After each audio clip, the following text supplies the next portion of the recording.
Silakan cari ustadz-ustadz yang bukan somad. Somad itu manusia, pemecah belah, membuat Indonesia bisa bubar, Kalimantan bisa berdiri negara sendiri. Apakah itu maunya kita? Tentu.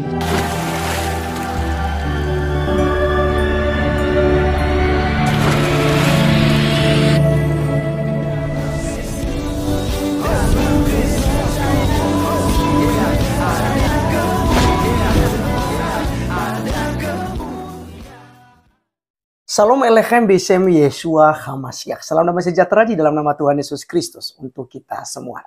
Teman-teman sekalian, pada video kali ini kita akan membahas dan menonton bersama tentang Ustadz Abdul Somad yang hendak pergi ke Kalimantan Barat, khususnya ya di Kabupaten Sintang ya. Ya, beda kabupaten dengan tempat saya ya. Nah, teman-teman sekalian, di sana orang-orang Dayak yang tentu saja beragama Kristen ya, itu menggelar aksi ya penolakan Ustadz Abdul Somad untuk pergi ceramah ke salah satu masjid ya di Kabupaten Sintang dan bahkan sampai ke Melawi mungkin ya. Jadi teman-teman sekalian, kenapa? Karena menurut mereka Ustadz Abdul Somad ini adalah pemecah belah dan ceramah-ceramahnya itu cenderung untuk membahas Alkitab, menjelek-jelekan kekristenan, menghina kekristenan. Bahkan ya sempat diungkit ya soal bagaimana dia katakan bahwa di salib itu ada jin kafir. Nah, jadi teman-teman sekalian, di Indonesia sendiri ya Ustadz yang ya dibangga-banggakan ini ya kemudian mulai ditolak ya, dan beberapa tempat sebenarnya di Indonesia Ustadz Abdul Somad ini tidak diterima untuk ceramah ya. Ada orang yang keberatan ketika dia pergi ceramah. Nah, teman-teman sekalian, kali ini langsung saja kita simak dulu seperti apa beritanya berikut ini. Karena Yesus adalah Tuhan dan Juru Selamat bagi kami memangnya. Tidak perlu kami bela. Yang kami bela ini adalah derajat harkat kami sebagai manusia. Itu yang perlu dipertahankan, perlu tegakkan. Ya. Jadi kalau nekat Pak Bupati, Pak Jarod, jangan salahkan kalau besok ya semua poros jalan ditutup oleh orang-orang Dayak, oleh orang yang mengikuti Yesus. Bukan kami sombong, bukan kami mau cari masalah. Silakan cari ustadz-ustadz yang bukan somad. Somad itu manusia, pemecah belah, membuat Indonesia bisa bubar, Kalimantan bisa berdiri negara sendiri. Apakah itu maunya kita? Tentu tidak, Bapak Ibu. Ya. Nah, yang dia hina waktu itu di video yang saya lihat, ya, di salib ada jin kafir. Saya sampai menarik napas panjang. Kok Ustadz ini ceramahnya di hadapan umatnya kok memprovokasi? Yang kedua, kok menghina iman kepercayaan orang lain? Apa manfaat dia?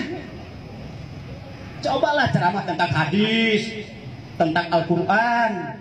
Itu kan cocok karena iman dia. Yang di hadapan dia pun adalah orang-orang dia. Tapi kalau udah jelekin gitu, lu bela Yesus. Karena Yesus adalah Tuhan dan Juru Selamat bagi kami memangnya. Tidak perlu kami bela. Yang kami bela ini adalah derajat harkat kami sebagai manusia. Itu yang perlu. Ya, teman-teman sekalian, ya itulah yang kita sudah dengarkan bersama. Jadi dengan tegas ya mereka sampaikan kepada bupati gitu ya di Kabupaten Sintang ini ya, bahwasanya itu cari ya ustadz atau ulama yang lain yang kemudian bisa berceramah, tapi jangan Ustadz Abdul Somad. Ya, kenapa sih? Tentang Ustadz Abdul Somad ada apa dengan dia? Ya, seperti yang kita selalu bahas di channel TV Laskar Kristus ini ya.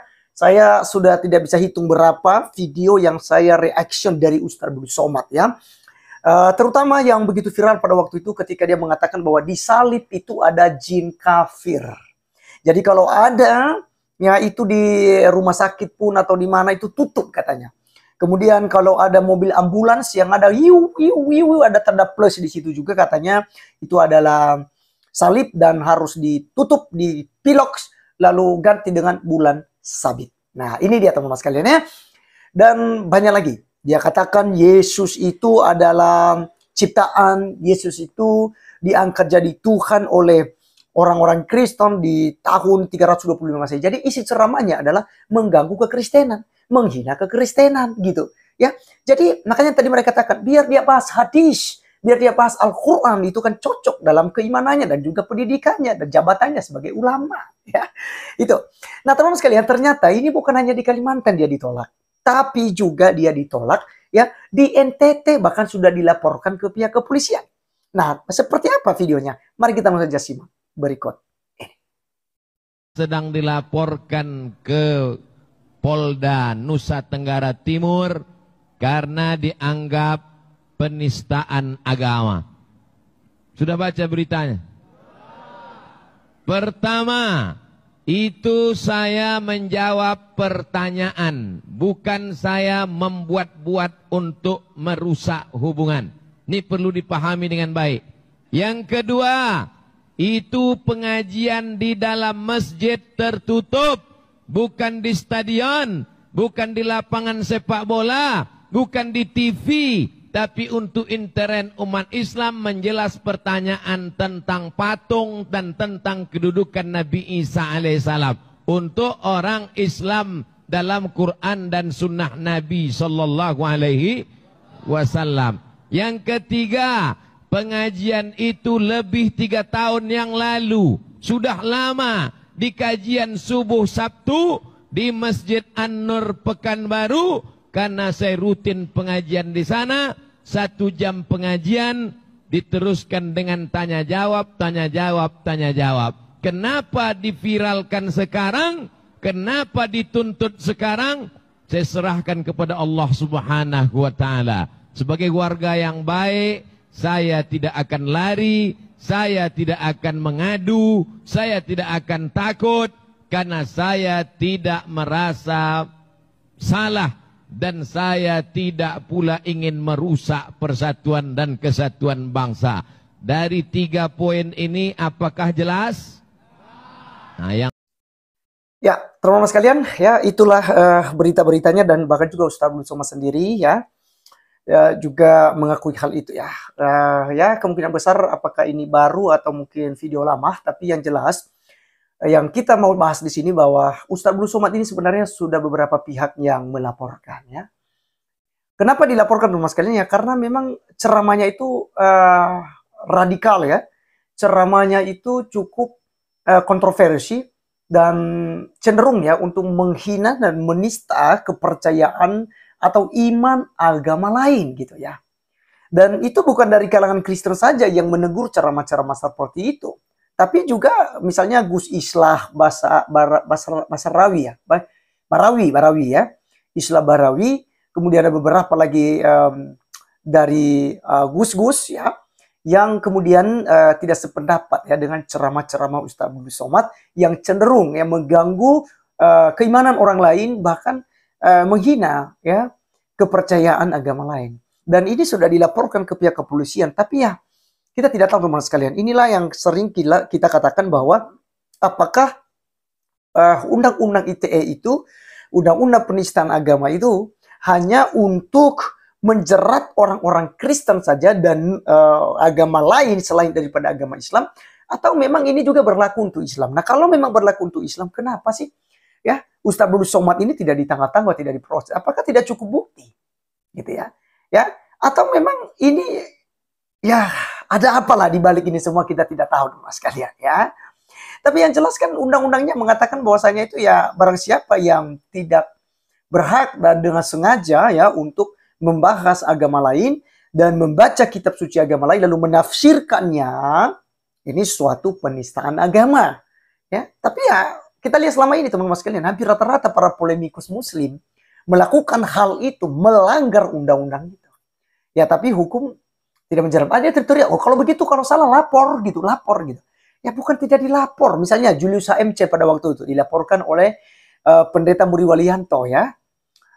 Tapi sampai hari ini tidak ada tanggapan ya, tidak ada kemajuan gitu ya. Ya apakah memang harus demo-demo teman-teman sekalian? Harus demo-demo ya, ratusan orang gitu ya, kita demo dulu, buat rusuh dulu, baru ya mungkin baru ditangkap. Jadi ada terjadi mungkin perkelahian antara kedua kubu begitu ya. Baru mungkin ditangkap dan diproses. Saya nggak tahu teman-teman sekalian seperti apa ya. Tapi saya mau cuman katakan gini ya, di akhir video ini saya katakan bahwa mari kita serahkan kepada Tuhan ya. kita orang Kristen memang sudah pasti teraniaya, sudah pasti terjolimi, sudah pasti dikucilkan. Ya, bahkan datang saatnya setiap orang yang membunuh kita akan menyangka sedang berbakti bagi Allah. Gereja ditutup, gereja disegel, gereja dibakar, dan lain sebagainya. Ya, semuanya itu adalah nubuatan daripada Tuhan Yesus Kristus, ya. Karena nama Yesus kita dibenci oleh dunia. Tapi ingat, jangan pernah mundur, jangan pernah kecut, tawar hati, tapi tetap semangat, tetap memberitakan Injil Kerajaan Surga. Kalahkanlah siasat umat manusia, siasat setan yang mencoba menghalangi pemberitaan Injil kita.